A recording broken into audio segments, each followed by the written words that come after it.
In Syria, there is little hope that a broken ceasefire will be revived. Since late last week, Russian and Syrian warplanes and troops have been hammering Syria's largest city, Aleppo. Elizabeth Palmer was in Aleppo when the attacks resumed.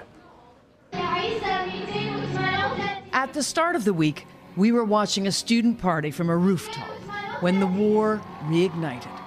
Those are shells falling on rebel-held Aleppo, just after the Syrian army declared the ceasefire was over. Soon, the warplanes were up too, bombing. The number of dead and wounded, which had fallen to almost zero, rocketed up. The front line of this civil war runs right through the center of Aleppo. Armed opposition fighters control this side, and Syrian regime forces and their allies are here.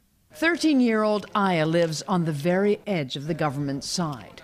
This curtain here, what's that for? There are here snipers.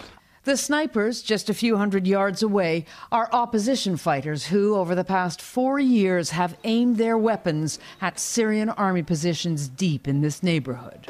Did you lose some friends in this war? Oh yes, I've lost many, she says. Some were killed by mortars or snipers. Some just left the country.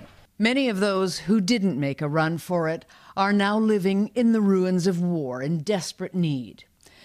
The ceasefire was supposed to let humanitarian aid reach them, but the main delivery route into Aleppo has been a battleground for months. To let the aid flow, all sides, including the Syrian army, were supposed to pull back. We've been hearing the sporadic boom of artillery here in Aleppo. Clearly, this ceasefire is not perfect, but it is good enough. It has now been renewed for another 48 hours. The bad news is that no aid is moving, because the negotiations to secure the road failed. In a war this savage, it's hard to sort fact from fiction. And it got even harder this week when a U.S. airstrike hit Syrian soldiers. By mistake, said the Pentagon. Allahu Akbar! A few days later, a Red Crescent aid convoy was attacked.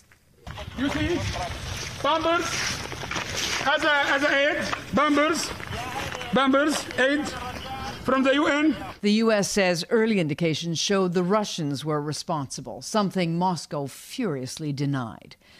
But public opinion in this country is shaped by Syrian state media, and the villain on its airwaves is always the United States. Yaman keeps an open mind, but he does understand why most Syrians don't or can't. The United States does not have a good reputation here because of Iraq, because of this, area. People don't like you. I want to be very honest. People don't like you here. But what Syrians also believe is that America can make a big difference to the outcome of this war. And they think that the U.S. should use its power and diplomatic skill to help bring peace. Vlad?